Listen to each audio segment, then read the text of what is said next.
أعوذ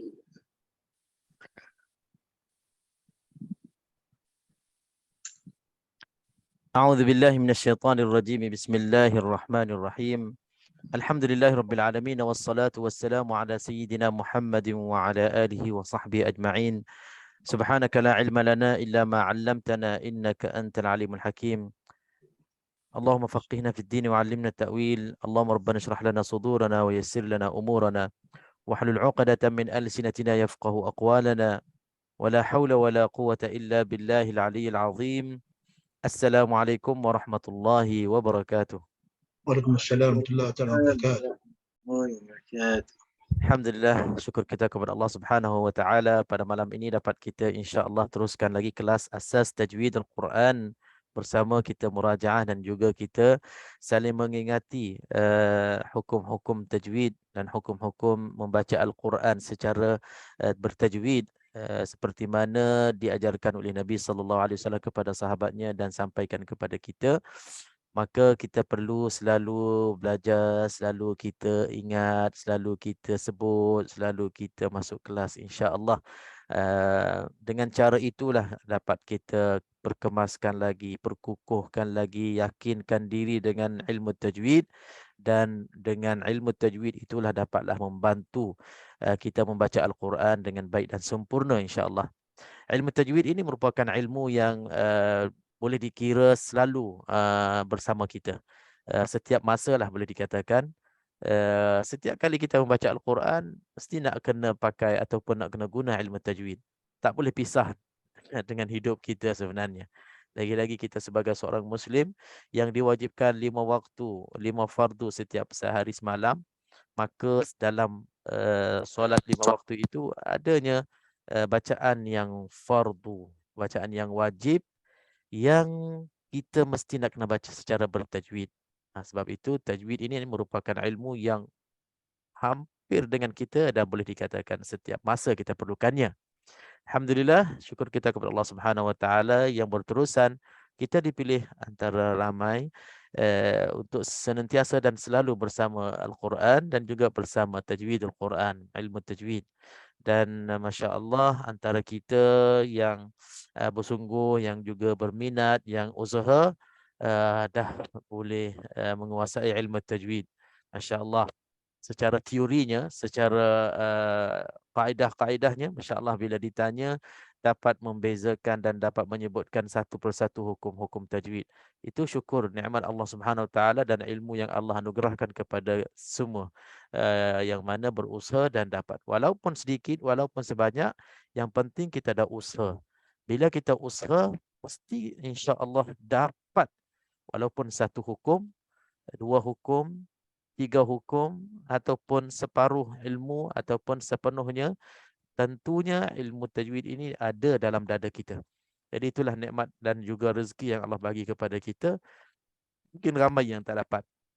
Bukan semua orang boleh dapat ilmu. Walaupun kita rasa ilmu tajwid ini mudah je. Kita rasa macam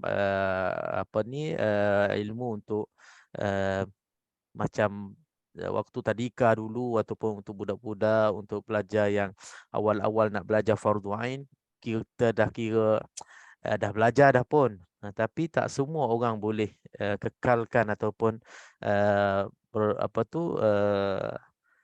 memelihara fahaman tajwid itu berterusan dan juga dapat amalkan waktu membaca Al-Quran dengan hukum-hukum itu. InsyaAllah. Ini sebagai mukadimah untuk malam ini. InsyaAllah teruskan semangat dan jangan putus separuh jalan. Ilmu tajwid ini insya-Allah dapat membantu kita dunia dan juga akhirat kita lebih-lebihnya, insya-Allah. Okey, untuk malam ini sebelum kita nak masuk tajuk baru, seperti biasa kita buat murajaah syariah, kita buat ulang kaji secara cepat. Mungkin malam ni terus kita masuk hukum-hukum mat, ahkamul mudud. Kalau minggu lepas kita dah selesai qalqalah, malam ni kita masuk hukum-hukum mat. Ini bahagian awal separuh masa pertama ni kita ambil murajaah tajuk-tajuk yang kita dah belajar, kita ulang sampai kita hafal, insya-Allah.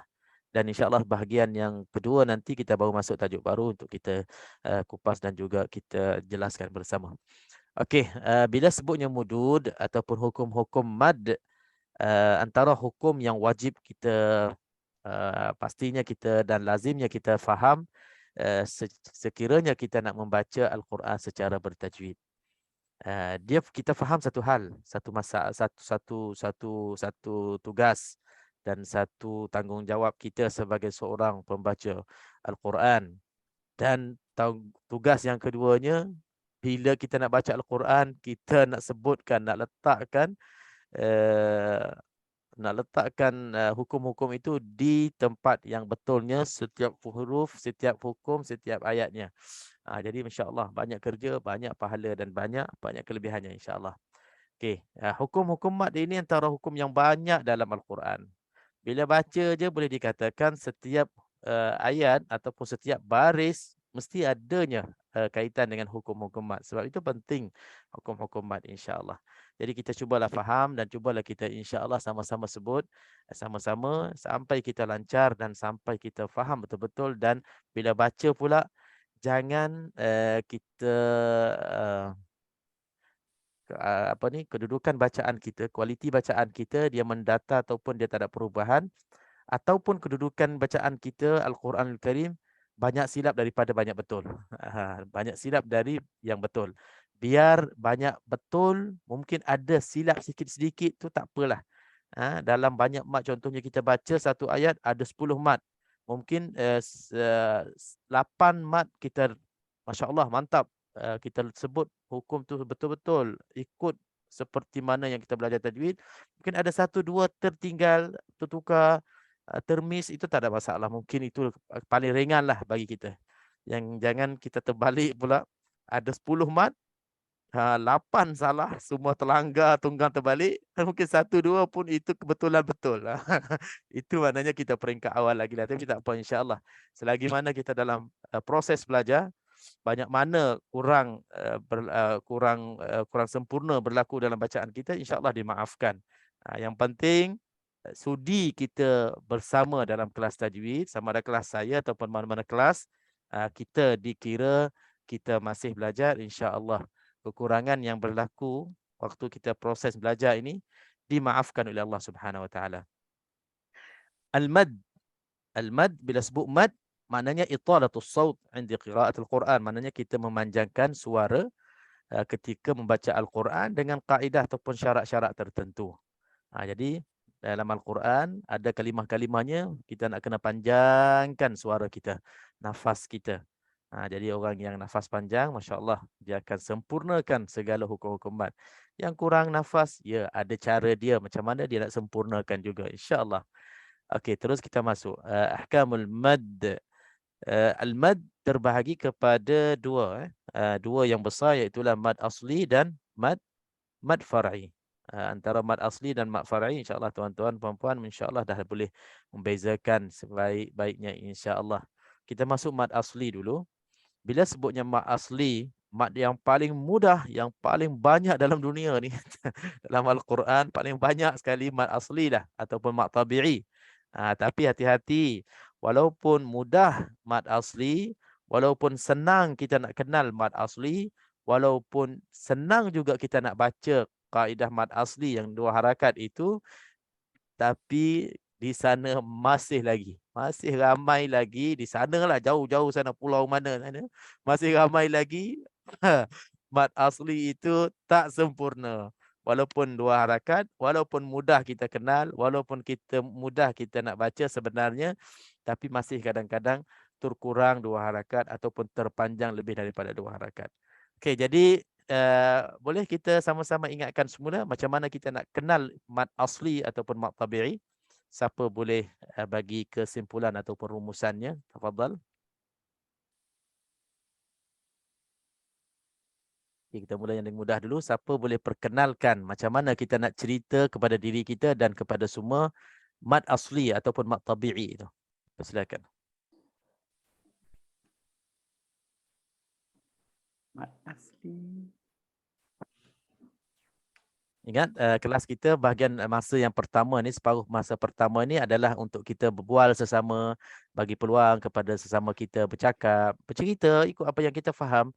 Okey. Sekiranya betul, kita akan mengiyakan dan bagi sokongan. Masya Allah, betul. Alhamdulillah. Sekiranya ada kurang sikit, kita top upkan insya Allah. Okey, mat asli Ustaz. Insya Allah dah ada calonnya. Okey. Mat asli tu bagi ada 3 huruf alif bawah ya. Okey, jadi kita nak cerita sekarang ni, kita nak perkenalkan mad asli. Jadi Mad asli. Ajidin dia mulakan mad Mat asli macam mana? yang asalnya wujudnya bagi huruf-huruf yang bertemu dengan mad. Ia bukan disebabkan selepas huruf mad terdapat huruf hamzah. Walaupun bahasa Melayu saya tak faham. Alamak. Saya tak boleh tolong lagi Ustaz. Saya gurau je Din, fahamlah, saya faham. Cuma macam ni. Dia betul kalau kita hafal seperti mana dalam buku, kadang-kadang memang betul ayatnya sempurna, susunan ulama dalam kitab itu memang cantik dan susun. Tapi kadang-kadang bila kita baca, kita nak tangkap itu secara mudah untuk kita faham tu kadang-kadang lambat sikit. Sebab itu saya lebih mencadangkan ataupun lebih sokong sekiranya kita boleh buat rumusan sendiri ikut fahaman. Jadi tak perlu bahasa buku, kita faham sendiri. Kalau kita nak kenal mad asli, selalunya kita kenal macam mana. Haji Din boleh cerita ikut bahasa ataupun gaya yang bebas Haji Din sendiri. Mungkin macam ni lah. Kalau kata kita nak kenal seorang itu, Haji Din nak perkenalkan, contohnya malam ni masuk tak masuk? Cikgu Haji Din ataupun Tuan Guru Haji Din, orang Melaka tu kan. Okey, selalunya Haji Din akan cerita mula daripada mukanya, fizikalnya. Okey, selalunya lepas tu kita akan cerita sifatnya macam mana, tingkah lakunya. Itu kita nak perkenalkan HM ataupun Tuan Guru kan. Dia suka Sekarang ni mengakal Ustaz. Orang tak dia suka mengakal. tak apa. Dia tak ada lagi. Okey, jadi kalau Haji Din sendiri bila baca Al-Quran, jumpa perkataan itu ada mak asli. Contohnya, Alhamdulillahi Rabbil Alamin. Rabbil itu 2 harakat kan, mad asli. Okey. Yes. Memang Haji Din kenal alamin tu 2 harakat mad asli. Macam mana Haji Din nak ceritakan alamin tu kenapa dia jadi mad asli? Okey, cerita mula daripada situ. Kita kenal daripada huruf alif yang kecil. Okey. Lagi. Ada kita panjangkan 2 harakat, kemudian tu min dengan ya. Min dengan ya tu cerita satu je, cerita A saja. Okey. Tu kita kenal daripada huruf alif yang kecil. Huruf alif yang kecil. Okey, lagi apa yang kita kenal selain daripada huruf alif mad tu? Lamin, min ya tu lamin. Jangan, mim tu jangan lagi. Saja. Saja. Hukum mad asli saja. Ya. Lagi satu Ar-Rahman, man pun ada mad asli. Kejap Haji Din. Fokuskan kepada satu contoh saja. Alamin sahaja. Sekarang ni Haji Din yang pertamanya jumpanya huruf mad iaitu alif. Yang keduanya macam mana itu boleh jadi mad asli? Pasal dia huruf di atas kan. Okey, selepas huruf mad asli itu tiada apa? Ada alif lam. Lam huruf di atas. Alamin. Okey, selepasnya ada huruf lam di atas. Okey, itu betul, tapi kita ada susun bahasa sendiri ataupun syarat-syarat. Okey, kalau Haji Din ingat dalam kelas-kelas yang sudah, bila sebutnya huruf mad mad asli, kita nakkan kepada 3 perkara. Ingat rumusannya. Okey, yang pertamanya kita cari dalam contoh yang hukum mad asli itu, yang pertamanya kita cari huruful mad. Huruful mad ada 3. Alif, waw, ya yang tak berbaris. Alif, waw, ya yang tak berbaris. Dan alif, waw, ya itu sebelumnya ada huruf berbaris sesuai dengan alif, waw, ya. Kalau alif, huruf sebelumnya baris atas. Kalau waw, huruf sebelumnya baris depan. Baris depan. Kalau ya, huruf sebelumnya baris bawah. Okey, lepas tu yang kedua, kita dah jumpa salah satu alif waw ya macam sekarang ni alamin ada huruf alif kan. Kita dah jumpa yang pertama. Yang kedua kita kena cari selepas huruf mad pastikan jangan ada huruf hamzah. Okey. Ini syarat yang kedua. Selepas huruf mad jangan ada hurufnya hamzah. Bila ada huruf hamzah maka dia akan berubah menjadi huruf hukum mad yang lain. Dia tak jadi huruf mad asli, hukum mad asli. Dia jadi mad yang lain lah. Ya. Yang ketiganya, syarat yang ketiga untuk nak jadi huruf mad hukum mad asli, iaitulah selepas huruf mad itu jangan ada huruf berbaris mati disebabkan kita berhenti. Okey. Macam alamin, min, itu dah betul dah tu. Ya, huruf mad. Sebelumnya baris bawah mi. Dan selepasnya ada nun baris mati. Sebabkan kita berhenti. Maka dia tak jadi huruf mad asli. Itu dah tak cukup syarat. Jadi selalunya kalau kita boleh sebut 3 perkara ini untuk kita perkenalkan mad asli, insya-Allah sempurna fahaman kita terhadap hukum mad asli. Bila kita jumpa dalam bacaan kita semua mad asli yang ikut syarat tadi, yang 3-3 ada semua tadi, pastikan kita baca qadar panjang 2 harakat. 2 harakat, tak lebih tak kurang. InsyaAllah. Terima kasih Haji Din. InsyaAllah. Terima kasih Ustaz. Terima kasih Ustaz. Sama. Okey, alhamdulillah selesai. Mad asli jelas selalu kita boleh buat ringkasan sendirilah. Saya boleh terima kalau kata tuan-tuan puan-puan boleh cerita mad asli dengan gaya yang lain tapi tak keluar daripada syarat-syarat 3 tadi, kita boleh terima. Yang penting boleh kita faham dan betul susunan cara kita nak kenalkan mad asli tadi ataupun mad tabi'i.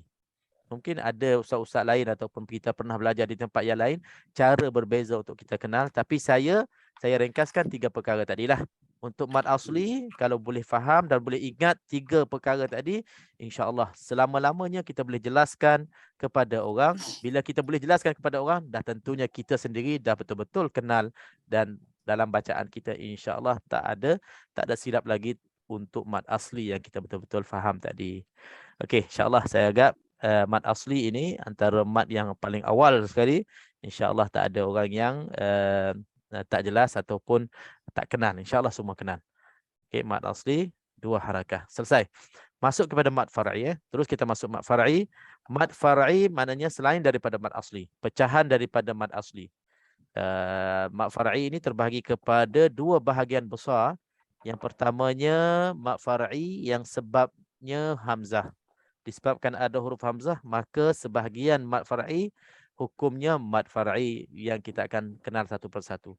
Bahagian yang kedua dalam mad far'i adalah sebabnya sukun, huruf berbaris mati. Huruf berbaris mati. Disebabkan ada huruf berbaris mati bersama dengan huruf-huruf mad dalam satu perkataan, 2 perkataan, maka menjadi hukum-hukum mad far'i yang sebabnya huruf-huruf berbaris mati. Jadi kita bagikan kepada 2 bahagian lah. Satu bahagian sebabnya huruf hamzah. Disebabkan ada huruf hamzah, maka beberapa jenis mad terpecah dari mad asli tadi. Dan bahagian yang kedua iaitulah sebabnya huruf berbaris mati. Ada beberapa jenis mad yang pecahan dari huruf hukum mad asli tadi. Yang dinamakan ataupun yang kita kenal mad far'i. Bahagian yang pertama sebabnya mad far'i ini adalah huruf hamzah. Disebabkan ada huruf hamzah. Mad yang pertama dalam bahagian ini adalah mad wajib muttasil. Mad wajib muttasil. Okey, siapa boleh bagi rumusan dan perkenalkan mad wajib muttasil. Macam mana kita nak kenal dalam bacaan Al-Quran bila kita berjumpa dengan mad wajib muttasil? Ya, ini mad wajib muttasil. Macam mana kita nak kenal? Okey, silakan. Siapa insya-Allah boleh bantu?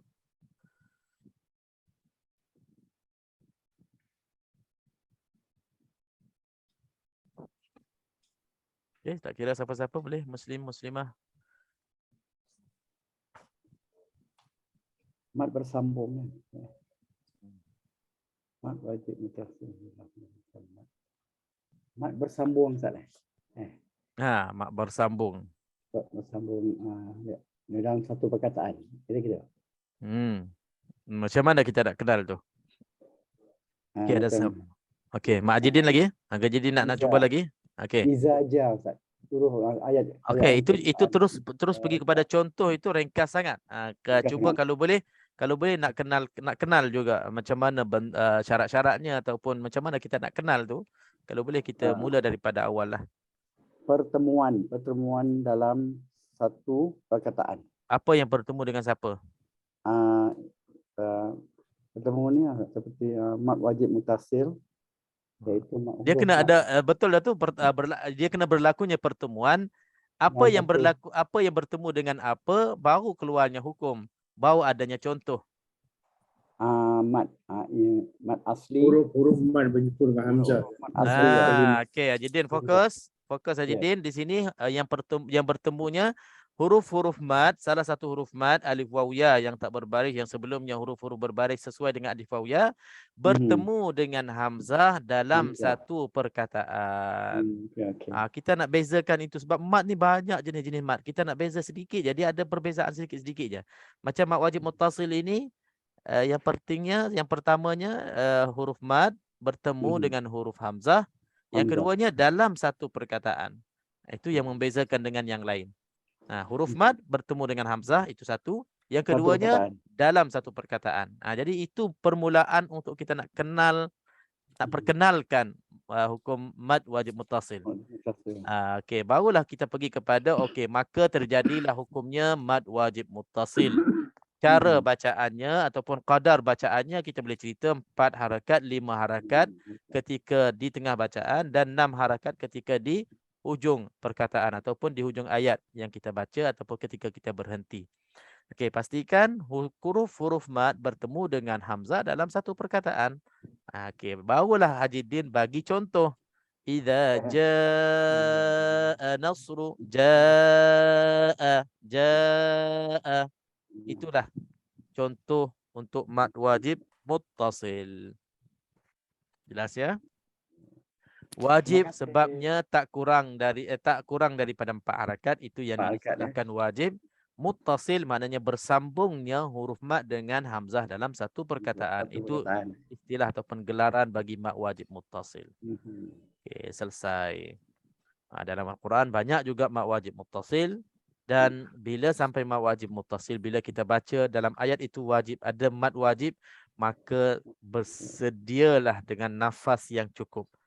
Jadi qari'ah berhati-hati, termasuknya saya kadang-kadang terlanggar juga.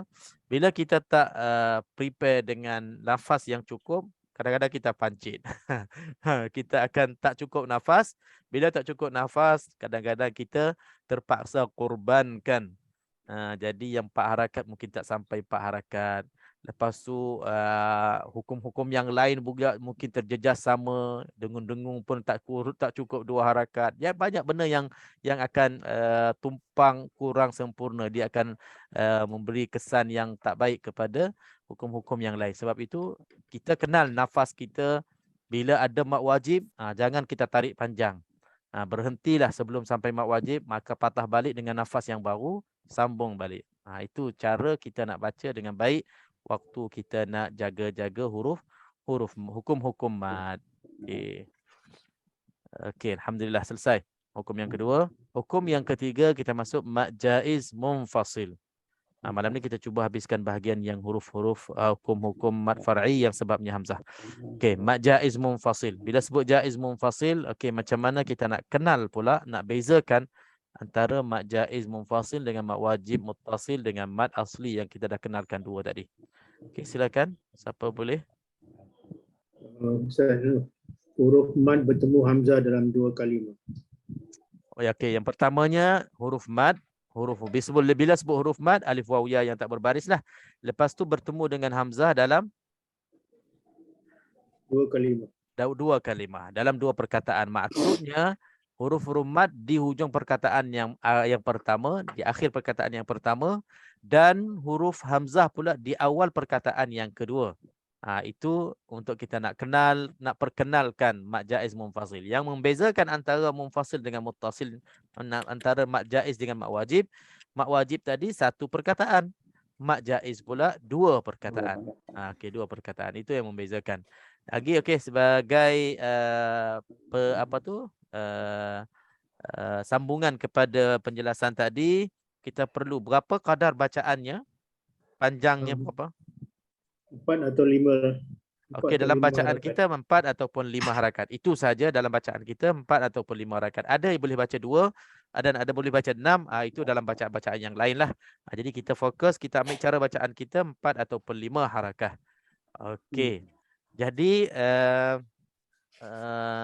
senang untuk kita nak selamatkan diri kita dalam bab-bab mat ini, asalkan ada tanda ombak mat itu, selain daripada mat lazim yang kita akan kenal kemudian nanti, yang akan kita ingatkan kemudian nanti, asalkan ada tanda mat, tanda ombak tu, maka kita lajakkan bacaan kita lebih daripada 2 harakat. Itu paling ringkas dan paling selamat. Jadi tak perlu kita nak fikir, bila ada tanda mat je, selain daripada mat lazim, panjangkan lebih daripada 2 harakat, kira selamatlah kita, insya-Allah. Okay, Haji Syarif, contoh bagi mat jaiz munfasil. Wa fi anfusikum. Okey, kalau baca kemaskan ikut qadar mat dengan Okey. Wa fi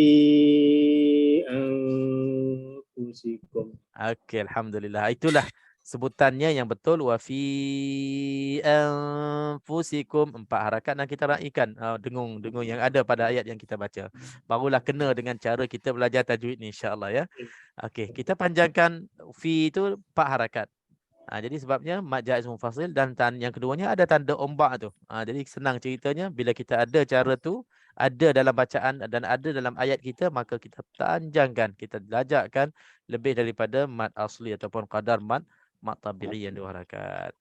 Okey, alhamdulillah kita dah kenal mat jaiz munfasil dengan contohnya dan dengan syarat-syaratnya. Ini secara ringkaslah kita dah dalam bab-bab dalam kelas kita yang khusus, kita dah mendalam dan kita dah jelaskan satu persatu. Terus kita pergi kepada mat yang berikutnya, adalah mat yang ada kaitan dengan huruf hamzah. Mat apa? Mat badal Mat badal. Okey, mat badal. Macam mana kita nak kenal mat badal?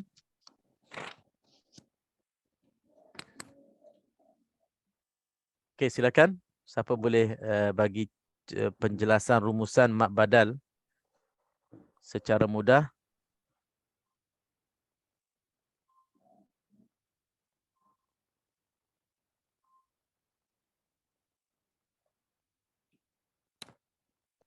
Okey, ada mesej dari Muslimah, apabila hamzah bertemu huruf mat. Okey, boleh secara ringkasnya begitu. Apabila hamzah bertemu huruf mat. Selalunya huruf mat bertemu hamzah, ataupun untuk hukum-hukum yang sebelum ni kita belajar huruf mat, huruf-huruf mat bertemu dengan hamzah. Dalam satu perkataan mat wajib, dalam 2 perkataan mat jaiz. Sekarang kita balik. Apabila huruf mat, apabila hamzah, huruf hamzah bertemu dengan huruf mat, maka itulah mat badal. Ataupun kita baca mana-mana hamzah yang dibacakan 2 harakah dalam Al-Quran, itulah mat badal. Jadi ini sebagai pecaman yang paling mudah, yang paling ringkas. Belum kita ceritalah mat badal itu berasalnya daripada 2 hamzah, maka diibdalkan, ditukarkan hamzah yang kedua menjadi huruf mat jenis ataupun sama dengan huruf-huruf baris yang sebelumnya. Itu cerita yang dalam apa tu, dalam kelas mat badal secara khususlah. Tapi senang je bagi qari dan qariah untuk kita nak bacakan mat badal, mana-mana hamzah yang dibacakan 2 harakat ataupun mana-mana hamzah yang datangnya sebelum huruf mat, itulah mat badal. Kita baca 2 harakah sahaja.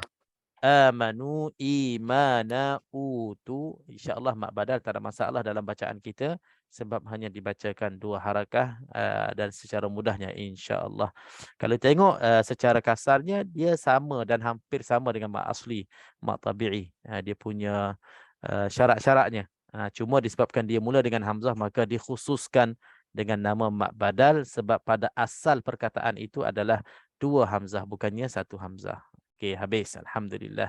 Saya rasa insya-Allah cukup bab mat ataupun murajaah untuk malam ini, sebab malam ni kita ada cerita panjang sikit dan perlu kepada fokus yang lebih sikit untuk tajuk baru kita, insya-Allah.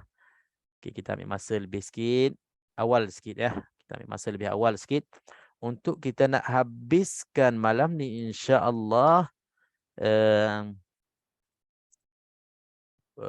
huruf ataupun makhraj yang terakhir dalam bahagian lidah. InsyaAllah. Makhraj ini sangat-sangat mencabarlah. Bukan kata kita orang Melayu saja ataupun bukan orang Arab, Bahkan orang-orang yang tak Arab sekali, orang yang Arab sekalipun bermasalah juga dengan huruf ini. Arab kan banyak Arab. Arab dia bukan satu Arab. Arab ni macam-macam Arab ada. Jadi bila Arab yang jauh sikit dari bahasa fasahah, bahasa yang fasih ni, maka agak susah juga nak sebut huruf-huruf Al-Quran dengan sempurna. Walaupun dia orang Arab, tapi ada Arab yang bahasanya dah dicampur-campur dengan bahasa ajam, bahasa lain, maka dia dah terpengaruh dengan bahasa-bahasa lain. Jadi huruf-huruf Al-Quran masalah bagi mereka untuk nak sebut. Mungkin kadang-kadang lebih teruk pada kita orang Melayu lagi. Ada juga orang Arab ni, bahasa dia ataupun pelik dia tu, dah jauh daripada bahasa Al-Quran, maka mereka menghadapi masalah yang lebih sukar berbanding kita lidah Melayu ni. Bersyukurlah huruf Melayu, orang Melayu, insya-Allah kita ni semua antara bahasa ataupun bangsa yang mempunyai bahasa yang sama, hampir mirip dengan bahasa Al-Quran Karim. Beberapa huruf sahaja yang perlu kita ambil perhatian. Antaranya huruf Dad. Yang mana huruf Dad ini huruf untuk semua. Termasuknya Arab sendiri, kalau kita tengok, dibahaskan panjang lebar orang-orang Arab sesama mereka macam mana nak sebut bahasa, nak sebutkan huruf Dad ini dengan sempurna, insya-Allah. Okey, kita baca dulu makhraj yang terakhir dalam bahagian al-lisan, bahagian lidah, itulah huruf yang ke-18. Huruf yang ke-18, makhraj yang ke-10 dalam lisan ni. Lidah kita, sekeping lidah ni adanya 10 tempat keluarnya. Lidah saja 10 tempat keluar, dan ada 18 huruf keluar dari lidah saja. Huruf kita semua ada 28, 18 huruf di lidah saja. Dan Dad ini merupakan huruf yang terakhir. Okey, kita tengok. Kalau tengok di sini dia senang je. Dia bagi penjelasan yang ringkas. Tepi, hujung lidah, menekan gerham atas. Itu je dia bagi. Jadi agak-agak kalau kita baca sendiri penjelasan ini, agak-agak kita boleh terbayang tak macam mana kita nak letakkan lidah kita untuk kita nak keluarkan huruf Dad ini dengan baik dan sempurna. InsyaAllah. Boleh tak? Agaknya susah. Sebab bahasanya bahasa yang mudah, yang ringkas. Kita nak cari sendiri agak susah nak jumpa. Okey, jadi kita perlu kepada syarahan dan huraian bersama, insya-Allah. Okey, insya-Allah.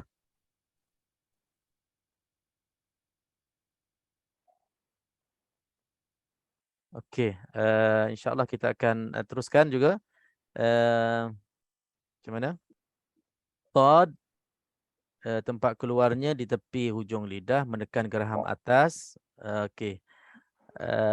Mungkin tuan-tuan puan-puan boleh kongsi sebelum saya baca ataupun saya terangkan. Sebelum ni, kalau kita nak sebut huruf Dad, kita akan kita akan bercerita tepi lidah kiri, tepi lidah kanan. Mungkin ada yang mengatakan kedua-dua tepi lidah. Kalau baca dalam lain-lain kitab tajwid, lain-lain carahannya, lain-lain penerangannya. Jadi sebenarnya kita nak pilih yang mana ataupun kita nak ikut kaedah yang mana. Sebelum saya nak menerangkan apa yang saya ada, boleh tak saya minta siapa-siapa boleh kongsikan macam mana kita nak kenal ataupun kita nak sebut huruf Dad ikut apa yang kita pernah belajar sebelum ini. Okey, terima kasih kalau ada, persilakan.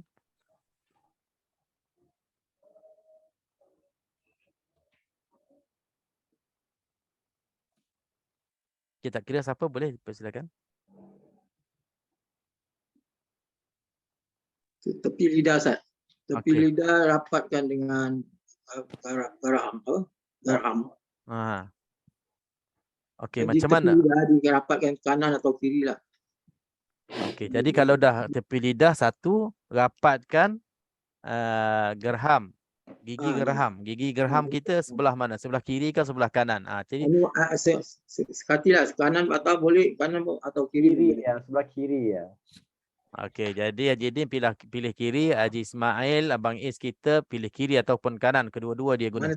Mana sedap lah. Mana sedap. Jadi kadang-kadang sedapnya kanan, kadang-kadang sedapnya kiri. Okey. Dot Okey, kiri ada ya. okey, siapa lagi boleh bagi penjelasan? Ujung lidah kita dot gini ya, kiri. Bukan Okey. ujung lidah, lihat tepi lidah tu. Tepi lidah, tepi lidah, Bukan tepi lidah. Ha. Ha. tepi lidah. Okey. Okey, itu satu pendekatan yang boleh kita faham insya-Allah bila sambung lagi penerangan yang lain. Okey, sekali ada satu lagi, seorang lagi, dua orang lagi. Tambah lagi saya nak dapat sokongan dari yang lain. Haji Tanya Fadil ada. senyap aja. Belum lagi, belum masuk lagi. Dot ni penting huruf dot ni penting sebab apa? Sebab kita banyak jumpa nanti dalam bacaan kita. Dan kalau kita tak teliti cara sebutannya, dia boleh bertukar huruf menjadi huruf dal. Kalau perasan tak perasan, dia boleh bertukar jadi huruf dal. Dal yang tebal. Dia akan jadi dal tebal. Bila bertukar jadi dal tebal, dia berubah makna. Itu bahayanya. Contohnya dhad ghairil maghdu, kalau tak sebutnya betul-betul dia akan jadi dal tebal. Ghairil maghdu, du dal yang tebal, maka dia akan jadi huruf dal yang tebal, dan huruf itu dah bertukar. Asalnya dhad menjadi dal tebal, maka secara rasminya perkataan itu dah berubah makna. Kalau berlakunya dalam bacaan suratul Fatihah, maka boleh membatalkan bacaan Fatihah itu. Itu bahayanya. Walaupun dia bertukar sikit dia tempat keluar sahaja, terlari sikit dia tempat keluarnya, maka dia boleh berubah makna, dan berubah makna itu boleh membatalkan Fatihah. Yang takutnya Fatihah itu kita baca dalam solat fardu, dan Fatihah itu merupakan rukun qauli, dan rukun qauli tak sempurna, maka solat kita pun tak sempurna. Jadi kita akan disoal nanti kenapa kita tak perbetulkan bacaan ataupun sebutan itu. Okey. Okey, mungkin saya teruskan Okey, saya pun juga ada beberapa ustaz-ustaz yang pernah menerangkan macam tuan-tuan sebut tadi, ada yang nak sebut kiri, ada yang kanan, ada yang kedua-duanya. Tapi betul kiri yang lebih mudah. Kiri yang lebih mudah, maknanya tepi lidah yang bahagian kiri sentuh gerham yang bahagian kiri atas lebih mudah berbanding dengan yang kanan. Kanan dia agak berat sikit. Wallahu a'lam kenapa. Cuma di sini sebenarnya dia tak cukup itu sahaja. Makhraj dhad ini kalau kita nak bantu lebih sempurna lagi sebutan kita, cuba kita bayangkan lidah kita ikut dalam gambar ini. Lidah kita dia macam kalau kita nak buat latihan bersama lidah kita cuba bayangkan sudu dekat dapur kita tu, dapur kat belakang, jauh sikit nak pergi ambil sudu. Tak apalah, kita semua kenal sudu kan. Okey, sekarang ni cuba kita buat lidah kita jadi macam melengkung sudu tu. Letakkan, kita gantungkan dulu. Jangan sebut apa-apa. Kita latihkan dulu. Biar kita cuba buat lidah kita asalnya dia mendatar biasa gitu. Cuba kita bagi ada melengkung ke dalam sikit gitu.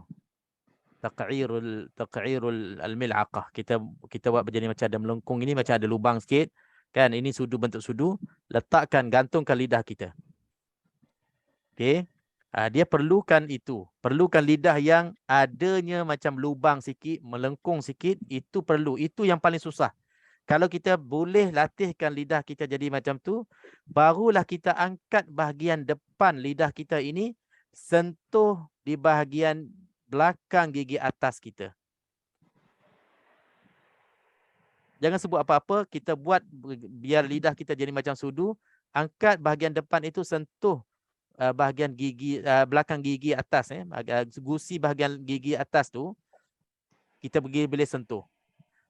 Bila kita dah sentuh itu, dengan secara automatiknya hafatai al-lisan, kedua-dua tepi lidah kiri kanan dia akan tersentuh gigi gerham atas kiri dan kanan. Kalau kita boleh buat latihan begitu dan kita ulang, barulah kita sebutkan dhad. Dia akan jadi dhad ataupun dia akan terkeluar huruf dhad yang sempurna. InsyaAllah. Dia masalahnya lidah kita tu. Kita bila kita dapat penerangan kiri dan kanan, kita lebih menekan untuk nak letakkan lidah kiri dan kanan, dan kita lupa bahagian tepi lidah yang depan ini kena sentuh atas. Dia bukan tepi lidah saja, dia bahagian depan pun mainkan peranan juga supaya dot itu tidak terkeluarnya dengan sepenuh laluan angin tu. Dia nak kena macam tersekat juga angin sebelum nak keluarkan makhraj dot. Ini gigi atas kita, lidah kita yang melengkung tadi dia kena sentuh. Dan kiri kanan tepi lidah itu dia akan sentuh juga gigi geraham kiri kanan kita. Okey, sekarang ni cuba kita buat bo,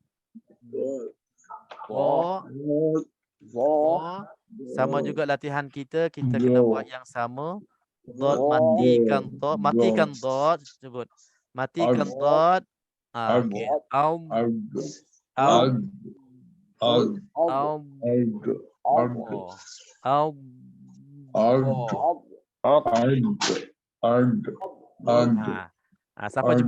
Siapa bunyi de tu tak belum lagi. De dia tak ada. De tak ada.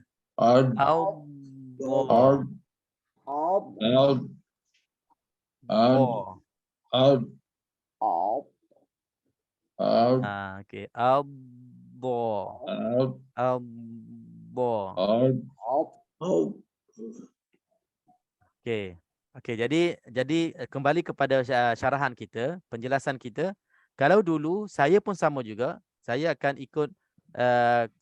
gunakan istilah dot ini, dia macam huruf dal, cuma yang membezakan kita gunakan kedua-dua tepi lidah ini sentuhnya gerham dan kita muncung mulut. Itu penjelasan saya dulu. Tapi sekarang ni cuba kita gabungkan antara lidah ni, lidah ke tepi-tepi lidah ni dengan bahagian depan lidah kita ni, tepi bahagian depan lidah kita pun nak kena sentuh langit yang atas, yang bahagian belakang gigi atas. Gusi yang atas sikit pada belakang gigi atas kita.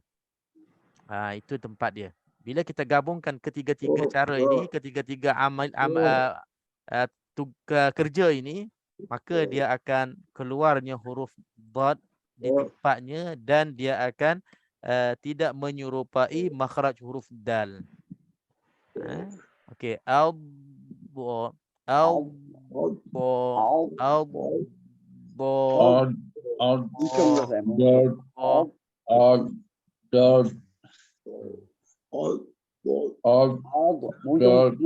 Muncul tepi Ustaz. Jangan tepi, mana kedua-duanya? Angkat kedua-duanya, tepi lidah kiri dan kanan.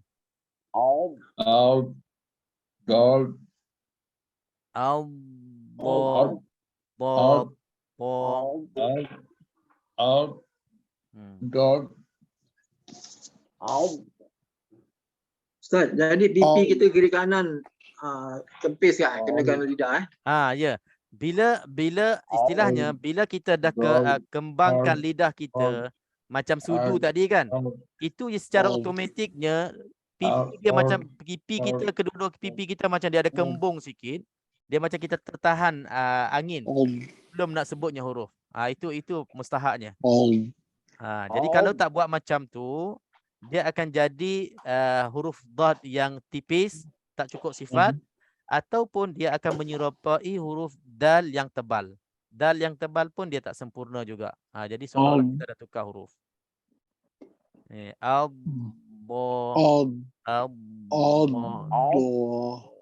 Okey, jadi dalam fahaman kita insya-Allah kita setkan bila nak sebutkan huruf dad, pastikan kedua-dua tepi lidah kiri kanan terangkat akan sentuh gerham gigi kanan, kiri dan kanan, dan pastikan juga tepi lidah yang bahagian depan pun tersentuhnya belakang gigi atas ataupun atas sikit bahagian gusi tu.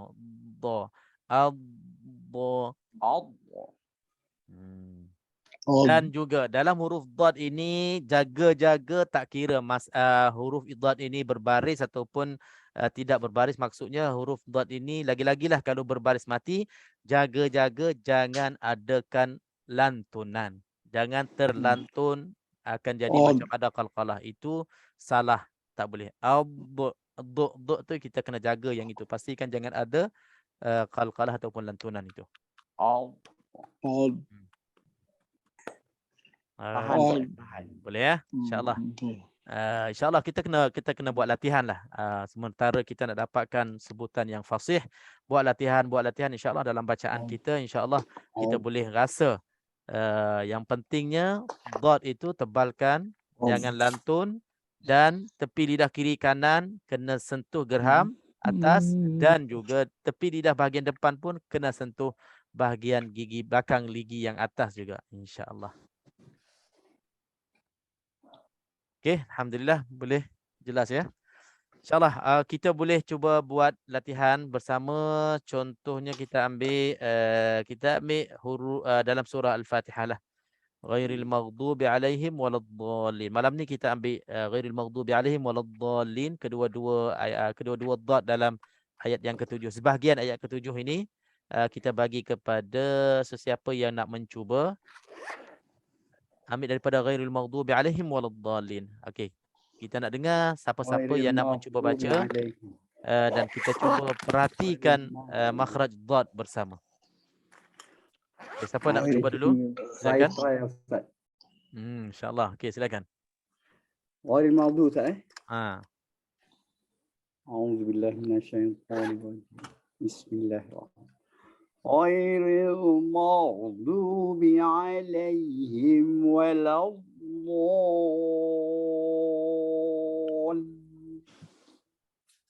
Boleh Ustaz? Okey, dha yang berbaris atas selamat, dha baris depan bagi saya kurang sifatnya. Sekali lagi. Ghairil maghdubi alaihim. Itu yang diistilahkan huruf dal tebal. Dal maghdu. Ini kalau saya boleh bayangkan lidah Haji Din, dia macam dia tak kembar. Dia macam apa tu, tajam ke depan, lepas tu sentuhnya gigi belakang saja. Cuba kembangkan lidah bagi dia sentuh gerham atas, baru dia akan jadi dad. Maghbu. Ghairil maghdubi alaihim waladdallin.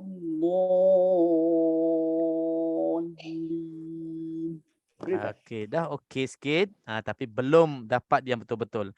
Jadi Haji Din macam ni. Sementara nanti buat latihan, bayangkan bentuk sudu dan jadikan lidah kita macam bentuk sudu yang tadahan tu. Jadi macam tu, bila kita melengkungkan lidah kita di tengah-tengah ada melengkung. Jadi bukan melengkung dalam sangat tak. Dia macam dalam gambar ni ada sikit je.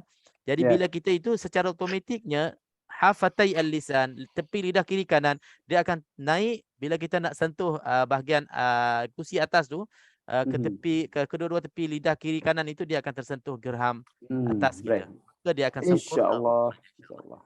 Okey, next. Ustaz, sentuh gigi atas tu di depan ke atau di belakang gigi? Okey, dia bahagian tepi tu, bahagian tepi gerham. Bahagian tepi kiri kanan tu. Dia akan bahagian gigi atas belakang lah. Lepas tu tepi lidah bahagian depan pun sentuh juga bahagian belakang gigi atas. Belakang gigi atas, bukan depan belakang ya. Faham dia, faham ya. Basil. Jadi kalau kita tengok sebenarnya, kalau ini gigi atas kita, kiri kanan semua depan belakang kan, lidah kita dia akan naik serentak gini. Naik serentak gini maknanya dia akan sentuh semua sekali sebenarnya. Tapi nak istilahkan, pastikan yang kiri kanan, lidah kiri kanan itu sentuh dengan gerham, dan bahagian depan lidah kita ni sentuh juga belakang gigi atas.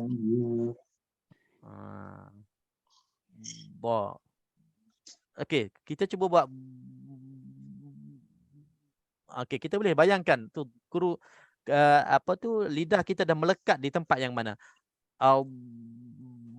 Jangan sebut dha, gantungkan dua, bergantungkan. Lepas tu kita bayangkan lidah kita duduk di mana. Dia melekat betul-betul di yang bahagian lidah bahagian depan tu melekat di belakang gigi depan, dan bahagian tepi lidah kiri kanan itu melekat di gigi gerham belakang kiri kanan. Bo. Do. Okey, kalau bunyi Do, belum lagi. Itu lidah kita dah macam tergulung ke dalam. Biar tepi bahagian depan itu sentuh gigi atas depan. Bo. Bo. Okey. Ada satu lagi cara.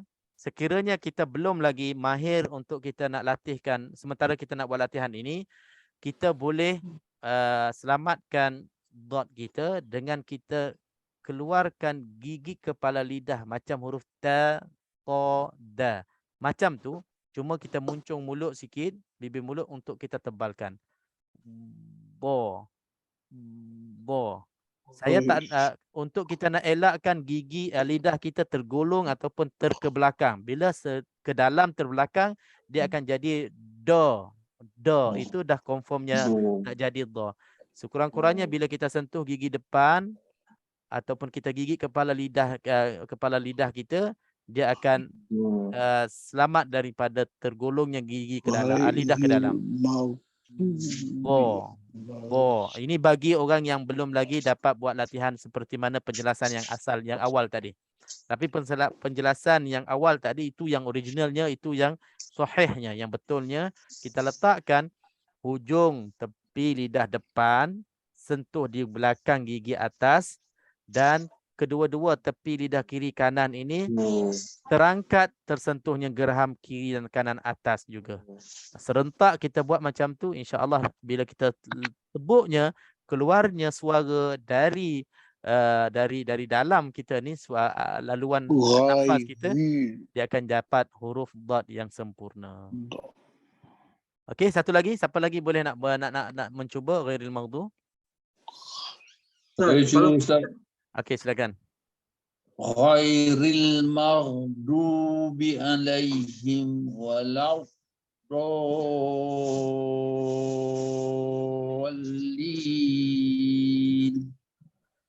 Itu dia macam belum kembang betul-betul lagi lam tu. Apa tu lidah tu? Lidah tu belum dia terbuka lagi. Dia sikit lagi nak buka sayapnya kiri kanan tu.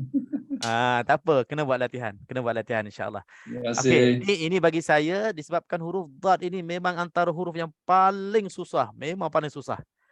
Arab pun bukan semua dapat sebut dengan baik dan sempurna. Ada yang tak sempurna juga. Okey, jadi kita tak peliklah kalau kita ni tiba-tibanya memang tak fasihnya huruf dad. Memang itu perkara yang biasa sangat-sangat, dan jangan hairan dan jangan pelik. Memang itu satu cabaran lah untuk kita nak sebut dad yang sempurna. Dan memang menjadi kelainan seorang qari dan qariah itu, bila dadnya dikeluarkan di tempat yang betul-betul tempat keluarnya, maka betul-betul kita akan terasa bulatnya dad itu ataupun sedap didengar makhraj dad itu. Banding dengan kadang-kadang orang sebut ghairil maghdubi, macam-macam sebutan yang tak sempurna kita boleh dengar. Tapi kalau kita sebut, kalau dengar daripada qari yang betul-betul letakkan lidahnya di tempat yang betul, kita akan rasa sedap dengar dan betul-betul dad itu puas tempat keluarnya. Okey, kita try lagi. Siapa lagi? Ustaz, saya nak pastikan Ustaz, lidah depan tu kena kat gigi atas atau gigi depan. Atas bahagian mana? Atas belakang ke atas depan? Tadi Ustaz yang lidah kita kena kan mesti kat belakang kan? Kiri kanan. Habis lidah depan kita tu nak kena kat mana? Itu yang saya ulang-ulang. Kita ada lidah, kita ada tepi kiri dan kanan, dan kita ada tepi bahagian depan. Ini semua mainkan peranan je. Kiri dan kanan, bila dia melengkung jadi macam sudu, dia akan sentuh geraham atas, kiri dan kanan. Dan bahagian tepi lidah depan pun kena sentuh bahagian depan, gigi depan. Itu kena depan lah. Ya. Itu yang saya nak confirm tu.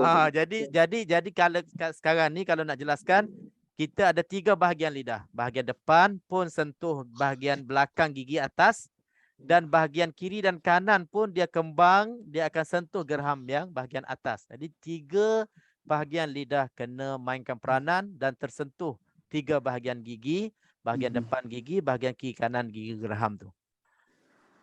Terima kasih. Jadi barulah dia memang susah. Sebab itu dia nak kena jelas ataupun nak kena berlatih lah insya-Allah. Okey. Siapa nak cuba lagi? Kita ada masa sikit lagi. Saya cuba. Okey, Haji Syarif silakan. Ghairil maghdubi alaihim waladdallin.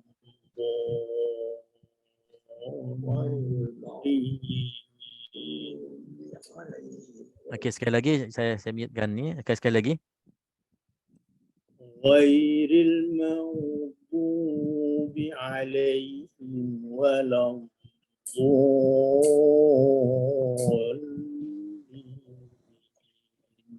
Okey, huruf dad baris depan itu kurang jelas sikit, tapi dah okey insya-Allah. Dia tak ada macam bertukar huruf ke hampir kepada huruf dal, tidak.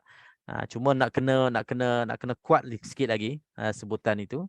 Dan makhraj huruf dad berbaris atas insya-Allah mungkin antara kita ramai yang dah okey, sebab selalu kita cek dad itu waladda kan. Jadi maghdu tu pun nak kena tebalkan seperti mana dad yang berbaris atas insya-Allah. Alhamdulillah. Okey, ada lagi insya-Allah siapa nak cuba?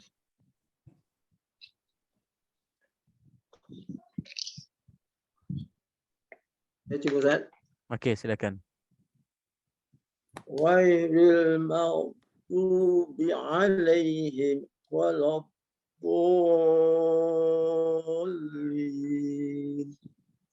Okey, ada huruf dad, ada sifat tebalnya, tapi sayap tu belum kembang.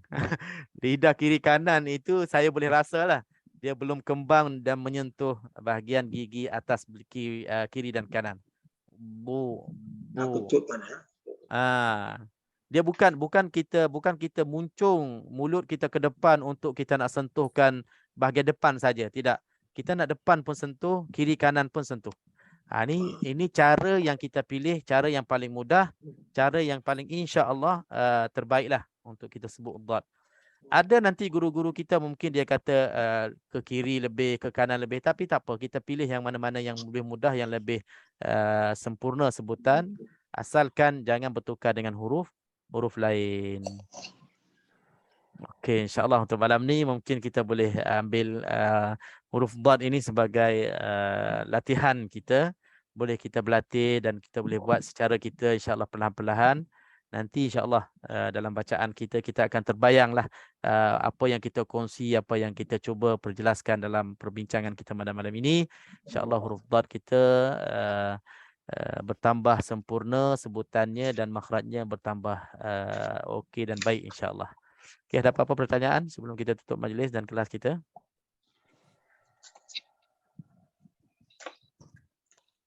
Tak ada insya-Allah, semua okey insya-Allah.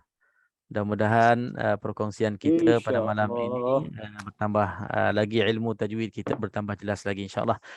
Doakan untuk bapa saudara kepada isteri saya tengah kritikal, dia accident petang tadi. Di dalam hospital sekarang ini keadaan kritikalnya, jadi kita doakan sama-sama mudah-mudahan Allah Subhanahu Wa Taala beri syifa dan takdirkan yang terbaiklah untuk insya-Allah. Insya-Allah amin. Okay, Al-Fatihah. أعوذ بالله من الشيطان الرجيم. بسم الله الرحمن الرحيم. الحمد لله رب العالمين الرحمن الرحيم مالك يوم الدين إياك نعبد وإياك نستعين اهدنا الصراط المستقيم صراط الذين أنعمت عليهم غير المغضوب عليهم ولا الضالين آمين. بسم الله الرحمن الرحيم الحمد لله رب العالمين والصلاة والسلام على سيدنا محمد وعلى آله وصحبه أجمعين. اللهم ربنا تقبل منا سائر صالحات أعمالنا برحمتك يا أرحم الراحمين. اللهم إنا نسألك رضاك والجنة ونعوذ بك من سخطك والنار. اللهم إنا نسألك الهدى والتقى والعفاف والغنى. اللهم إنا نسألك العفو والعافية والمعافاة الدائمة في الدين والدنيا والآخرة. اللهم استر عوراتنا وآمن روعاتنا. اللهم احفظنا من بين أيدينا ومن خلفنا ومن فوقنا ومن تحتنا. اللهم احفظنا واشف مرضانا وعاف مبتلانا. اللهم اشف مرضانا وعاف مبتلانا. اللهم اشفهم أنت الشافي شفاء لا يغادر سقما ولا آلما، شفاء عاجلا غير آجل برحمتك يا أرحم الراحمين. ربنا عليك توكلنا وإليك أنبنا وإليك المصير. ربنا افتح بيننا وبين قومنا بالحق وأنت خير الفاتحين. آمين ربنا لا تزغ قلوبنا بعد إذ هديتنا وهب لنا من لدنك رحمة إنك أنت الوهاب. وصلى الله وسلم وبارك على نبينا محمد وعلى آله والصحابة أجمعين. سبحان ربك رب العزة عما يصفون وسلام على المرسلين والحمد لله رب العالمين. تقبل الله منا ومنكم. بارك الله فيكم جميعا. ومنكم.